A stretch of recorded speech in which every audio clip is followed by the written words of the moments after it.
ابن جوزی جو کہ ایک معروف مسلم تاریخ دان ہیں، روایت کرتے ہیں کہ افغانستان کے موجودہ صوبہ ہرات میں ایک سادات خاندان رہا کرتا تھا جس میں شوہر، بیوی اور ان کے 3 بچے شامل تھے۔ ایک روز اچانک وہ شخص کسی ایسی بیماری کا شکار ہوا کہ دیکھتے ہی دیکھتے 2 دن میں اس کی موت واقع ہو گئی۔ اس کی بیوی جوانی میں بیوہ اور چھوٹے چھوٹے بچے یتیم ہو گئے۔ اس سید زادی نے چند روز تو بچی کچی چیزیں بیچ کر اپنا اور اپنے بچوں کا پیٹ پالا، مگر جب تنگ دستی شدت اختیار کر گئی تو ان لوگوں نے سمرقند کی طرف ہجرت کی، کیونکہ اس زمانے میں وہاں کے لوگوں کی سخاوت کے دنیا بھر میں چرچے تھے۔ وہاں پہنچ کر اس سید زادی نے لوگوں سے پوچھا کہ کیا یہاں کوئی سردار، کوئی سخی بھی موجود ہے جو ہم لوگوں کی مدد کر سکے؟ تو لوگوں نے بتایا کہ یہاں 2 سخی سردار رہتے ہیں، ایک مسلمان اور ایک آتش پرست۔ خاتون مسلمان سردار کے گھر گئی اور کہا کہ میں آل رسول ہوں، پردیسی ہوں اور میرے بچوں کے پاس کھانے کو اور رہنے کو کوئی ٹھکانہ نہیں۔ سردار نے انتہائی نخوت سے پوچھا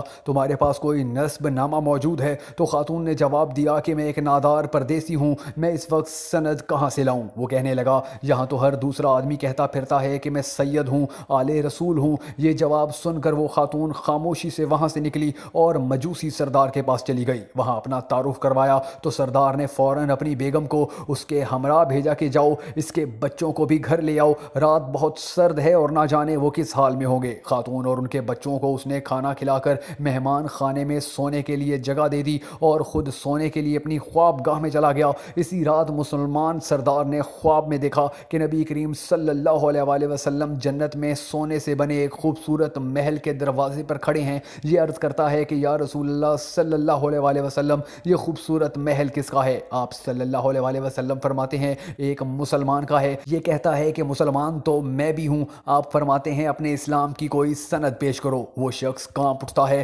آپ فرماتے ہیں میرے گھر کی بیٹی تیرے دروازے پر چل کر آئی اور تو نے اس سے سادات ہونے کی سند مانگی، میری نظروں سے دور ہو جا۔ جب اس سردار کی آنکھ کھلی تو وہ ننگے سر اور ننگے پاؤں باہر نکل آیا اور شور مچانا شروع کر دیا کہ وہ پردیسی خاتون کہاں گئی؟ لوگوں نے بتایا کہ وہ آتش پرست سردار کے گھر چلی گئی ہے۔ وہ اسی حالت میں بھاگا گیا اور اس سردار کے دروازے کو زور زور سے پیٹنے لگا۔ گھر کا مالک باہر نکلا اور پوچھا کہ کیا ہوا، کیوں اس طرح دروازہ بجا رہے ہو؟ تو اس نے جواب دیا کہ وہ خاتون جو اپنے بچوں کے ہمراہ تمہارے گھر میں ٹھہری ہوئی ہے مجھے دے دو، وہ میرے مہمان ہیں۔ تو آگ کی پوجا کرنے والے سردار نے جواب دیا کہ حضور وہ میرے مہمان ہیں، میں ان کو آپ کے حوالے کسی صورت نہیں کر سکتا۔ جواب میں مسلمان سردار کہنے لگا کہ مجھ سے 300 دینار لے لو اور انہیں میرا مہمان بننے دو۔ تو مجوسی سردار کی آنکھوں میں آنسو بھر آئے اور وہ کہنے لگا کہ میں نے بن دیکھے کا سودا کیا تھا، مگر اب تو میں سب حقیقت دیکھ چکا ہوں، اب میں تمہیں کیسے اپنے مہمان دے دوں؟ میں نے کل رات خواب دیکھا کہ جنت کے دروازے پر اللہ کے نبی صلی اللہ علیہ وآلہ وسلم کھڑے تھے اور تجھے کہا جا رہا تھا کہ تو دور ہو جا۔ اس کے بعد نبی کریم صلی اللہ علیہ وآلہ وسلم میری طرف متوجہ ہوئے اور فرمانے لگے کہ تو نے میری آل کو کھانا اور ٹھکانہ دیا، جس کے بدلے میں تو اور تیرا سارا خاندان بخش دیے گئے ہیں۔ سب کے لیے اللہ تعالیٰ نے جنت کا فیصلہ کر دیا ہے اور آنکھ کھلتے ہی میں ایمان لا چکا ہوں، میرا سارا خاندان مسلمان ہو چکا ہے اور اب وہ خاتون اور اس کے بچے ہمیشہ ہمارے پاس اور انشاءاللہ ہم ہمیشہ جنت میں نبی کریم صلی اللہ علیہ وآلہ وسلم کے پاس مہمان بن کر رہیں گے۔